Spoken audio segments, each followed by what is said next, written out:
Good morning students. Our next topic from the chapter matter is density. So we know that each substance has its mass and it occupies space, right? So whenever I say occupy space, that means each substance is having the volume, right? So generally we say that the more the mass, more it will occupy the space. Or we can say a substance which is having more mass, it will occupy more space. But some cases are there that has been experimentally proved. First case is that equal masses of different substance can have different volume. That means if two substances you have taken of the same mass, they can occupy different space. For example, 1 kg of common salt has been taken and 1 kg of weight, right? So if you are saying, I am saying 1 kg, the weight of this is 1 kg and weight is also having the mass of 1 kg. That means the masses are same, right? But if I consider the space, how much space is being occupied, 1 kg of weight and the salt. So obviously we know that the salt will occupy more space, right? And why? Reason is that because the particles of weight are very closely packed. So you can say the density of weight is higher than that of common salt, right? So we can say equal masses of different substance have different volume. Second case is that equal volumes of different substance have different masses, right? So what here, if two things I am taking that are having equal volumes, that means they are covering same space, they are occupying same space, but they can have different masses. So if I compare, if I taken a cubes of iron, glass, aluminium and wood, I have taken 4 types and all are cubes, right? If they are cubes of the same dimension, that means their volume will be same, right? But is the weight of the cube of iron and the weight of cube of aluminium is same? No.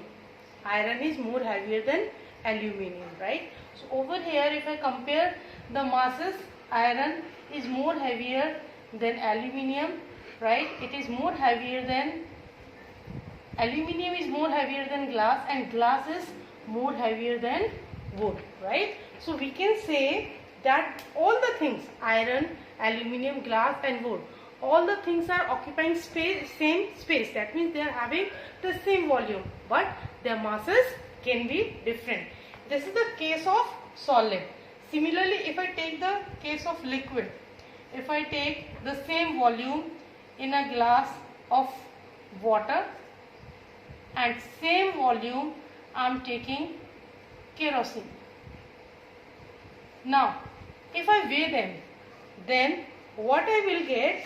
I will get that the water is more heavier than the kerosene. So, weight of water is heavier than kerosene. So, I can say that water is more denser than kerosene, right? This is the cases. Now, what is density actually? Density is what? Density is mass per unit volume, right? This is mass per unit volume. So mass of substance you can say and the volume of substance, right? You can define that density is the ratio of mass is to volume. So what I can write, that density is equal to m upon v. This is the formula to calculate the density. If you are having the mass, if you are having the volume, you can calculate the density. Next is the formula. So what I said, that density is equal to mass upon volume, right? That means density will be high if mass is high. If I am increasing the mass, density will increase. Similarly, density will increase if the volume is being decreased. So you can say density is directly proportional to mass and density is inversely proportional to the volume. If I increase the volume, density will decrease. If I decrease the volume, density will increase. But with the mass, if I am increasing the mass, density will increase. If I am decreasing the mass, density will decrease, right? So next is unit. I said density is mass upon volume. And what is the unit of mass? It is kilogram. And what is the unit of volume? It is meter cube. So SI unit of density is what? It is kilogram per meter cube. This is SI. Next is CGS unit. CGS stands for centimeter gram second. So CGS unit of density is what? Gram per centimeter cube, right? So what is the relation between SI unit and CGS unit of density? See, SI unit of density is what? Kg per meter cube, and CGS is gram per centimeter cube. What is the relation between them? That means how I can convert the SI unit to CGS or vice versa. So I will start with SI unit. SI unit is what? 1 kilogram per meter cube. That means I can write this one 1 kilogram upon 1 meter cube, or either I can write 1 kilogram upon 1 meter into 1 meter into 1 meter, right? So now kg is the SI unit. Can I convert it into the gram? So 1 kg is how much? It is 1000 gram, and 1 meter is equal to how much? 100 centimeter. So put the values, that kg per meter cube. Instead of 1 kg, I will write 1000 gram divided by 100 centimeter into 100 centimeter into 100 centimeter. So cut the zeros. So what I am getting? I am getting 1 upon 1000 centimeter cube, right? So can I write this one? 1000 kilogram per meter cube is equal to 1 gram centimeter cube. This is the relation between CGS and SI unit. Either you can say that 1 kg per meter cube is equal to 1 upon 1000 gram per centimeter cube, or either you can write 1000 kilogram per meter cube is equal to 1 gram per centimeter cube, right? So what I will say that 1 gram per centimeter cube is equal to how much? 1000 kilogram per meter cube. This is the relation between CGS and SI unit, and that is used to convert one form of unit to the another form. Next is measuring density of regular object. How will you calculate the density of regular object? See, density is what? It is mass upon volume, right? So for the mass, what you will do for the regular object, you can calculate mass using beam balance, right? If you put the object on the beam balance, you can have the mass. Now if you are having the mass, the volume can be calculated by the formula. Volume is calculated by formula, because regular objects are what? These are having a definite shape, right? So if they are having a definite shape, for example cube, the volume will be what? Side into side into side. If it is a cuboid, it will be length into breadth into height. So to calculate the density of regular object, first you need to calculate the mass, and mass can be calculated by using the beam balance. Next, volume. Volume is to be calculated by the formula. Just put the values in the formula, you will get the density. Next comes the measuring density of irregular object. Density is what again? Mass upon volume. Now either the object is regular or irregular, then mass can be calculated using beam balance. If you put the object in beam balance, you will get the mass. Now the question arises, how will you calculate the volume for the irregular object? Because they don't have the definite shape, right? So you cannot use the formula. In that case, in our last video I have told you the displacement method, right? How in a measuring cylinder, fill the liquid up to a particular level, right? Now for which you are calculating the density, then hang over here, and hence what will happen? The level will rise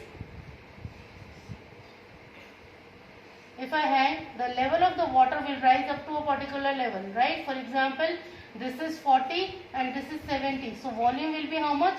70 minus 40, it will be 30 if it is in ml. So 30 ml, right? So just by using the displacement method of the water, right, you can calculate the volume.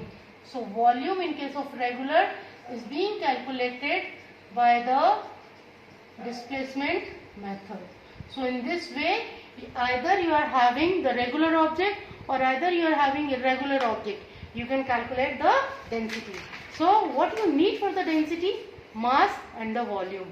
Mass directly by the beam balance you can have, and for the volume either you use formula or either you use displacement method. With that you will get to know the density. I am taking some examples depending upon that.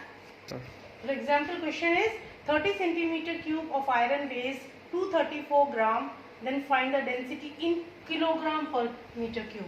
So first what you need to calculate the density. Density is what? Mass upon volume. So mass is given how much? 234 gram, and volume is how much? It is given 30 centimeter cube, right? So if you solve that, what you will get? You will get density is 7.8 gram per centimeter cube.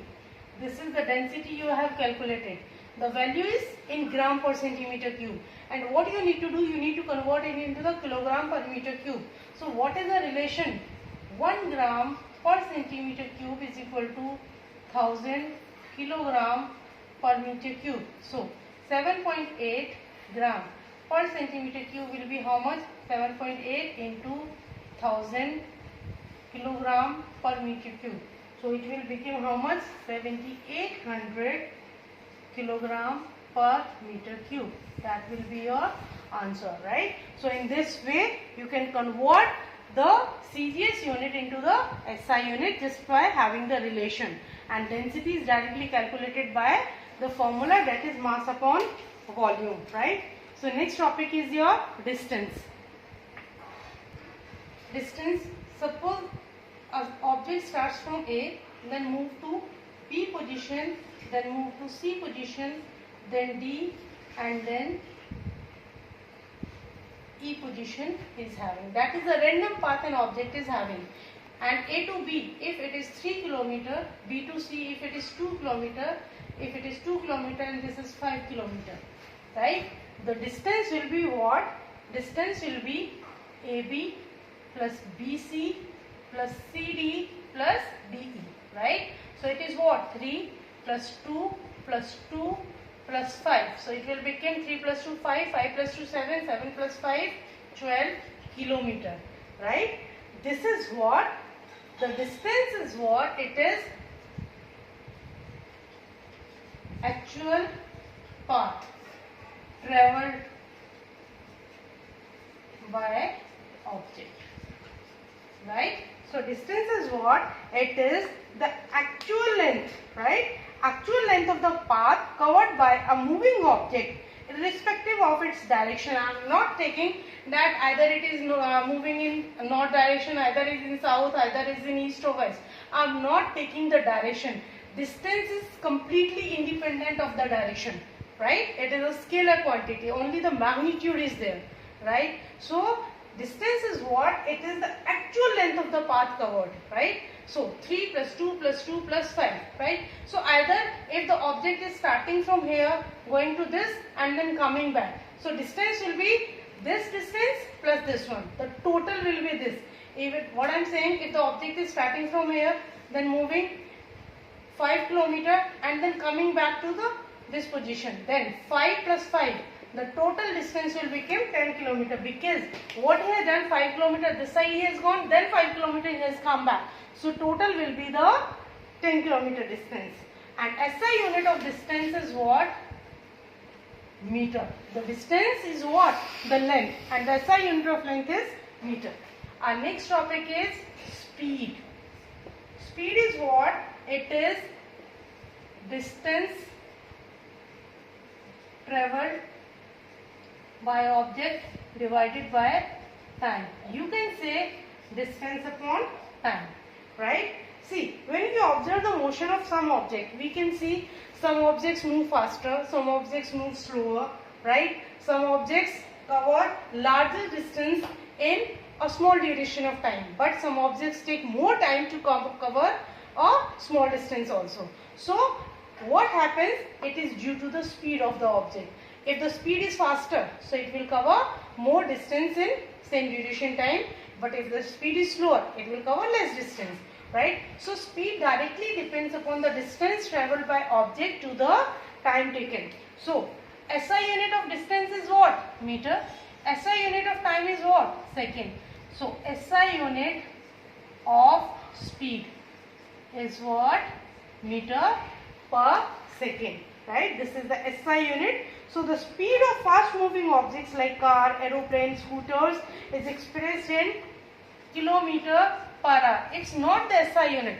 SI unit will be this, but this is the unit for the objects which are moving at the higher speed, right? Now, if it comes to convert meter per second to kilometer per hour or kilometer per hour to meter second, how will you convert? See, 1 kilometer upon 1 hour. This is this. Now, 1 kilometer is equal to how much? It is 1000 meter, and 1 hour is equal to how much second? It is 3600 second, right? So what I will do? Both the 0 are cancel. So it will become 2 5s are and 2 18s are, right? So 1 kilometer per hour will be equal to 5 upon 18 meter per second, right? Now, if I want to convert 54 kilometer per hour into meter per second, so it will become 5 upon 18 into 54. So 18. So it will become 15 meter per second. Just you need to learn the relation. If you can't learn, just drive it. What I have done, 1 kilometer per hour. So 1 kilometer upon 1 hour. So 1 kilometer is equal to how much? It is 1000 meter. 1 hour is equal to how much? 3600 second. See, meter per second. The unit has come to the SI unit. So if I solve this, I will get 5 upon 18. So 1 kilometer per hour is equal to 5 upon 18 meter per second. So in this way, you will convert the kilometer per hour into meter per second, or either you can write 1 meter per second is equal to 18 upon 5 kilometer per hour. Either this relation you can have. One question I am solving based upon that. For example, question is that a truck is moving with a speed of 90 km per hour, then calculate the distance covered in 5 hours. We know that speed is equal to what? It is distance upon time, right? Now the speed is given, it is 90. Distance I need to calculate, and time is given how much? 5 hours, right? Why I am taking 5 hours? Because it was in kilometer per hour. So the similar unit. So distance is what? It is 90 into 5. So it will become how much? 450 kilometer. So in this way you will solve the question. Either the distance is given and time is given, you need to calculate the speed. Either the speed is given, distance is given, you need to calculate time. Or either the speed is given, time is given, and you need to calculate the distance. Out of all the three, 2 terms will be given and you need to calculate the third one, right? So in this way you will solve the question. That is the end of your chapter.